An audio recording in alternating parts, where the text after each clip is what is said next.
190 million pound case میں عمران خان کو سزا ہوتے ہی پاکستان تحریک انصاف کے لیے ایک اچھی خبر آئی ہے، جس نے حکومتی صفوں میں آپ یوں کہہ لیں کہ ایک طرح سے بگدڑ مچا دی ہے، اور وفاقی وزراء ایک لو لشکر کی طرح آ کر اب پریس کانفرنسز کیوں کر رہے ہیں۔ 190 ملین پاؤنڈ کیس جس سے حکومت کو بہت سی امیدیں وابستہ تھیں، اور عمران خان کو جو 14 سال کے لیے جیل میں دیکھنا چاہتے تھے، اب ان کا یہ خواب کیسے شرمندہ تعبیر نہیں ہو سکے گا، اس کے اوپر ہم بات کریں گے۔ پاکستان تحریک انصاف اور باقی کچھ اہم ترین حلقوں سے ہمارے پاس جو خبریں آئی ہیں، اور اس وقت اسلام آباد میں جو چیز ڈسکشن میں ہے وہ بھی آپ کے ساتھ ڈسکس کریں گے۔ آپ ہمارے چینل کو سبسکرائب کر لیں، بیل آئیکن کو بھی آپ نے لازمی پریس کرنا ہے، اور کامنٹ باکس میں بھی آپ نے اپنی اوپینین لازمی لکھنی ہے۔ دوستو، احتساب عدالت کے جج ناصر جاوید رانا نے اڈیالہ جیل میں القادر یونیورسٹی ٹرسٹ سے جڑے 190 ملین پاؤنڈ ریفرنس کیس کا فیصلہ سناتے ہوئے کرپٹ پریکٹسز پر عمران خان کو 14 سال اور ان کی اہلیہ بشرا بی بی کو 7 سال قید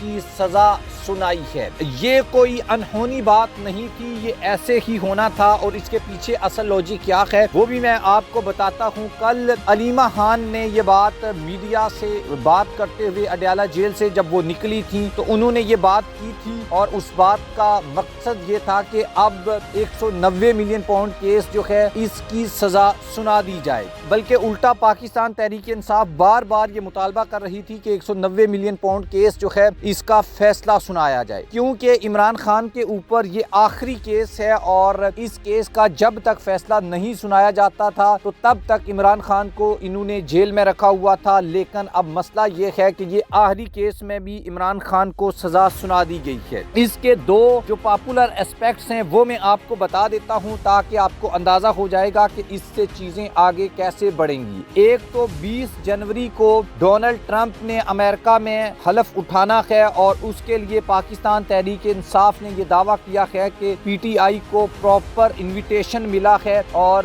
پاکستان تحریک انصاف کا ڈیلیگیشن بھی ڈونلڈ ٹرمپ کی تقریب حلف برداری میں جائے گا۔ اس کے بعد اوپر سے بات یہ ہے کہ چونکہ عمران خان کو پہلے بھی جو بیس لیس سزائیں سنائی گئی تھیں، چاہے وہ توشہ خانہ کا کیس ہو، عدت میں نکاح کا کیس ہو، تو اس سے کیا ہوتا ہے کہ انٹرنیشنل لیول کے اوپر ایک بار پھر چیزیں جو ہیں وہ ہیڈ لائنز بنیں گی، اور دنیا کو یہ پتا چلے گا کہ اگین عمران خان کو ایک ایسے ہی کیس میں سزا سنائی گئی ہے جس طریقے سے پہلے عمران خان کو مختلف کیسز میں سزائیں سنائی گئی تھی۔ اس وجہ سے 20 جنوری اور ٹرمپ کے حلف برداری کے بعد کی جو حالات ہیں، یا پاکستان تحریک انصاف کے اوپر یا عمران خان کے اوپر جو سیاسی کیسز بنائے گئے ہیں، اس سے ایک انٹرنیشنل پریشر آئے گا، اور پاکستان تحریک انصاف اس پریشر کو کیش کروانا چاہتی ہے۔ دوسرا ایشو یہ ہے کہ جب تک احتساب عدالت کا فیصلہ نہیں آتا تب تک کیا ہوا کہ P T I us case کو آگے پرسیو نہیں کر پائی۔ تو اب پی ٹی آئی نے یہ فیصلہ کیا ہے کہ وہ عمران خان کو ہونے والی جو سزائیں ہیں ان کو اعلیٰ عدالتوں میں چیلنج کریں گے۔ اعلیٰ عدالتوں کا مطلب یہ ہے کہ ان کیسز کو اب اسلام آباد